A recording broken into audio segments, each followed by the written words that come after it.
they've convinced him that he's some great auteur who was robbed because he had to leave Justice League. Now, the circumstances of him leaving Justice League, tragic. And it's my heart goes out to him.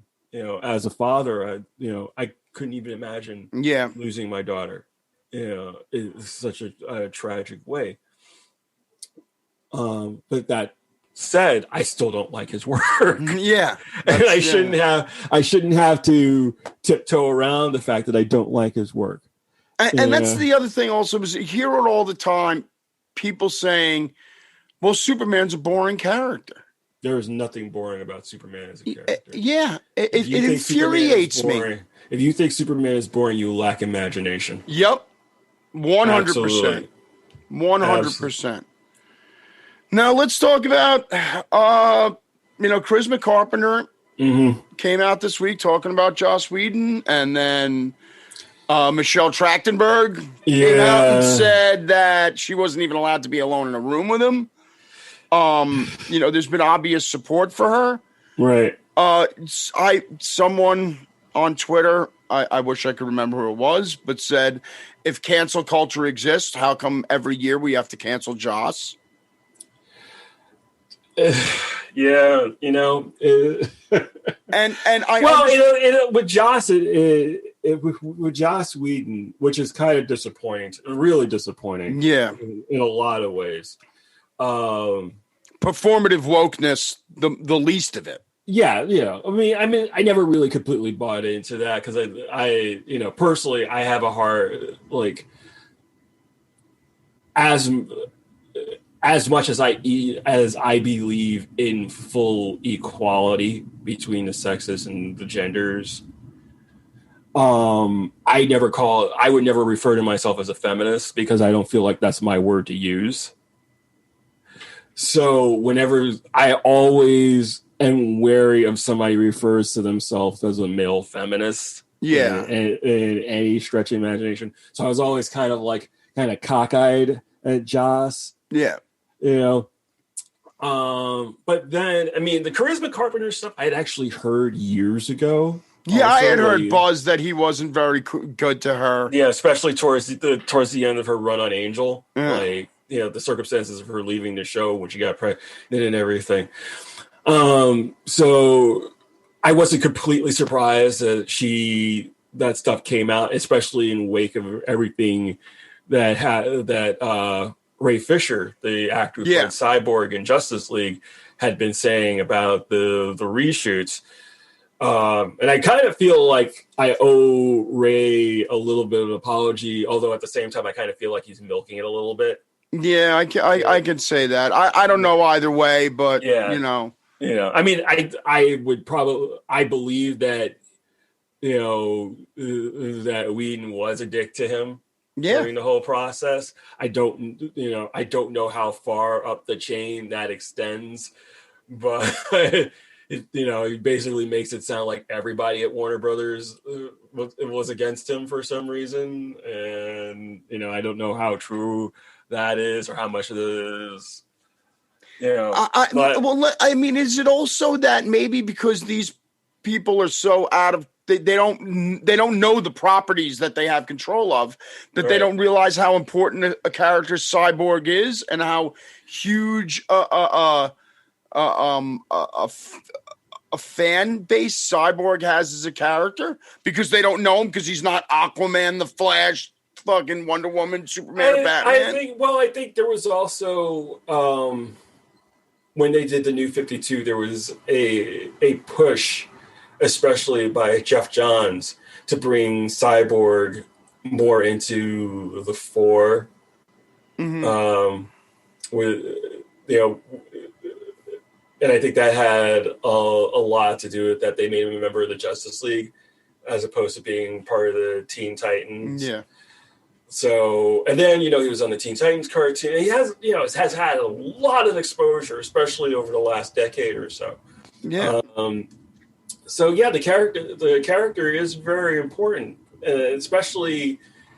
I mean, we're in a time when more characters of color are getting more and more visibility in other media. Yeah. Which and is Cyborg is not just a person of color, but he's also a person who's differently abled, yes, know? Absolutely.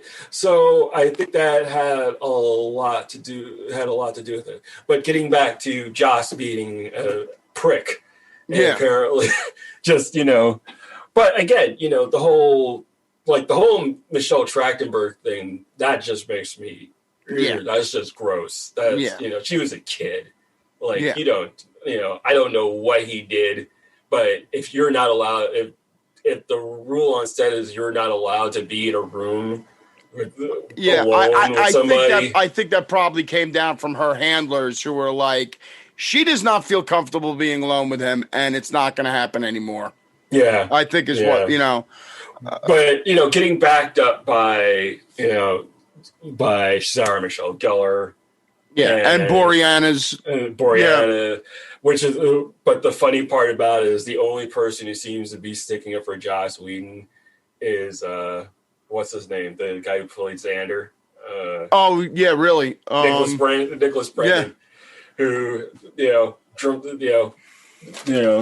nothing against alcoholics, but, I've been at more than one convention where somebody said, hey, Nicholas Brendan got arrested again. At the con, yeah. It's like, man, because come on now. You and I have discussed my history. I gave up the booze in 2007, but God knows, thank God brass rails can't talk. Yeah, I never got, the entire time I was drinking, I never got locked up once. I just didn't fucking get behind the wheel of a car, man. Oh, no, this is from him picking fights with people. Oh, shit. Yeah. No, he's not, not the sterling, representation you want backing you up in a situation like this. Let me just put it to you that way. But, him and Eddie Furlong should start their own fucking cons. Yeah, right. He's another one. Oh my God. Yeah. No, but I think but again, it's people talk about cancel culture. There's no such thing as cancel culture. Yes, consequence culture is exactly. You're dealing with the consequences of your actions. You're being called on to take responsibility for things that you have done, things that you have said. Opinions that you have taken. So you can do one of two things. You can either admit that you were wrong, or you can be Gina Carano and double down. I just don't understand. Well, I think the problem with people like Gina Carano is that she can't admit that she's wrong because she really fucking believes that shit. Oh, no, absolutely. But it's I don't... It doesn't surprise me when I hear somebody who's older who takes that sort of tone, like, like a John Cleese, for example, or Rowan Atkinson, or an older Gilliam, right? An older comedian who basically, either dressed up in drag and called everybody the F word and and are now decrying that they can't or who was it that was complaining about not being able to tour colleges anymore years ago? Was it Seinfeld who was complaining about I think it was Seinfeld. I think it was one of those guys, like one of those guys who basically peaked in 1986. There's a great episode of it's either Behind the Bastards or Worst Year Ever. I think it's worst. I think it's Behind the Bastards. Robert Evans. And there's a great episode where he talks about left wing censorship, and it don't exist. There's these small instances where a book gets taken off a syllabus or something like that.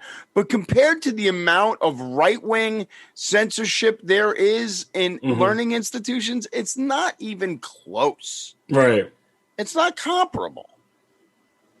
All right, so you know what? We're going to take a quick break. And when we come back, we're going to talk a little bit about the Wrong Earth. We're going to talk a little bit about Black and its sequel, White. And we're going to find out exactly what kind of content that Jamal is digging right now. All right? This is the Literate Nerds. We'll be back right after the jump.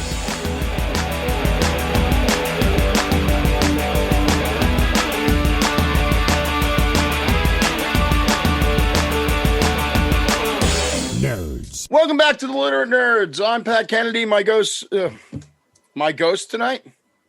Ooh, spooky. Scared kids. Special ghost.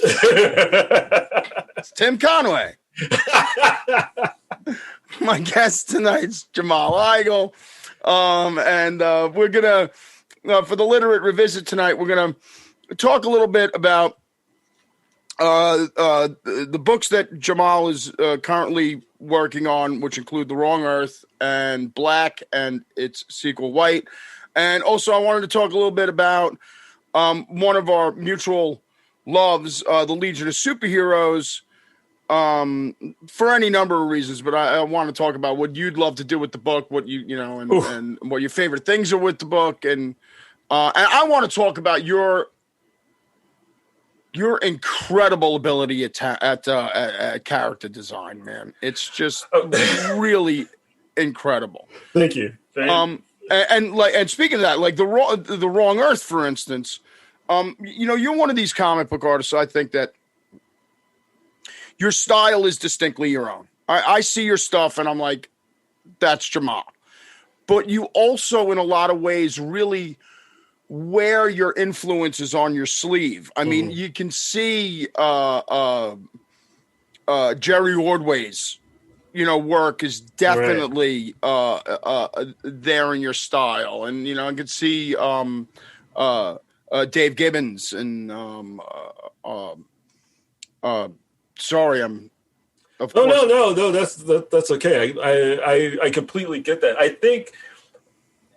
I always think that style really is the sum of your influences. And then you multiply that by whatever training you have or whatever like self-education you do. And then you divide that by your deadlines that you have to hit. So, but no, I would agree. I mean, even when I'm drawing, sometimes like I'll finish an image and I'll see like an Alan Davis foot, or I'll see like, Garcia Lopez or Brian Bolland comes peeking through, or, that's the name I couldn't come up with was Brian Bolland. That's the one. Steve Rude or, so yeah, I mean, that's the thing. It's just like, I really like, I've been reading comics and in some way, shape, or form regularly since probably like the 5th grade. But I really didn't start paying attention to the artwork as much until I was thinking I'm probably like 13. I think that's when I started to like be able to differentiate between artists. And that was around the same time that I was really like, I'd always been interested in comics, but that was around the same time when I really started to say to myself, okay, I want to learn how to draw comic books. Yeah. Like I'd been doing like little mini like comics and stuff in school, and, the kind of stuff that a lot of kids do. But that was sort of the point where I was about to I was in a gifted and talented program in junior high school. And then I went to the High School of Art and Design. And art and design had a comic book class and comic book club, and this just long litany of guys who were in the industry who came out of A&D, Dennis Cowan, Jimmy Palmiotti, Joe Jusco, Nelson, just all these guys. And so That's 1986.